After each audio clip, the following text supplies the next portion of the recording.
สำบายดีพี่น้องเนาะมื้อนี้ก็อยู่กับบ่าวคอนสรบทคือเก่าพี่น้องมื้อนี้บ่าวคอนก็สิพาพ่อแม่พี่น้องมารับชมคลิปต่อกระจ้อนพรคือเก่าพี่น้องเนาะบรรยากาศก็แดดพี่น้องพอดีเหมาะกับกระจ้อนพรออกเลยเนาะเพราะว่าเมื่อกี้นี้มันฝนตกเนาะฝนตกแล้วก็ฝนเศร้าเนาะแล้วก็มีแดดออกมาก็เลยเหมาะกับสถานการณ์ที่จะไปหาต่อกระจรพรหรือว่าพังพรพี่น้องเนาะไปพี่น้องไปรับชมกันเนาะ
เจอเลยพี่น้องเอ้ย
บ่เจออีกแล้วพี่น้องเอ้ย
บ่เจออีกแล้วพี่น้องเอ้ย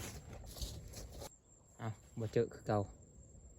เมื่อกี้นี้บางคนคิดว่ามันเนาะหญ้าติงเมื่อกี้นี้พี่น้องบ่แม่นเนาะโอ้ไปหลายจุดเลยพี่น้องเอ้ยยังบ่เจออีกเนาะสิไปใส่ต่อวันนี้ไปเบิ่งเทิงนี่นิดนึงถ้าบ่เจออีกก็สิกลับพี่น้องเอ้ยเมื่อยเลย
โอเคพี่น้องเอ้ยตอนนี้บางคนก็เจอแล้วเจอพังพ้นเลยพี่น้อง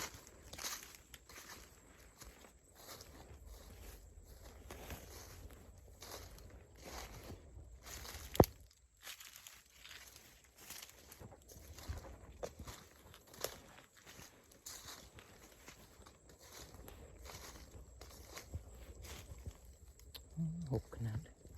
ตอนนี้บางคนก็สิหาบนตอเนาะบนไซมอง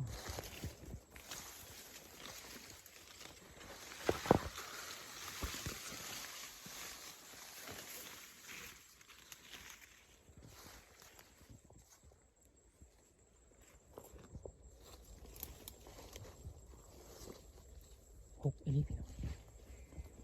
หกขนาดเลยพี่น้อง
เอาพี่น้องเอ้ยขาดบวขาดนะอ่ะได้แล้วตัวหนึ่งเนาะเกือบบ่ได้ซ้ำพี่น้องมันถึกแล้วแต่ว่ามันบ่ต่ำเข่าบนแหงเนาะมันถึกแล้วก็มันไปทางข้างนี่อีกดีแต่ว่ายังไปถึกกระหน้าพุ่นเนาะบางคนคุบทันพี่น้องเอ้ยสำเร็จตัวหนึ่งบ่ใหญ่เนาะเพราะว่าตัวน้อยพี่น้องเอ้ยตอนนี้ก็กำลังออกจากป่าเนาะได้แล้วตัวหนึ่งพี่น้องนี่บ่ใหญ่ปานใด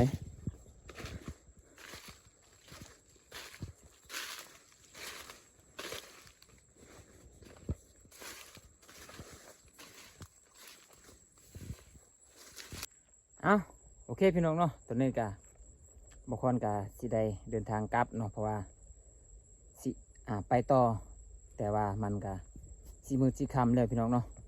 บางคนก็เลยได้แต่ตัวหนึ่งก็เลยสิกลับเพราะว่า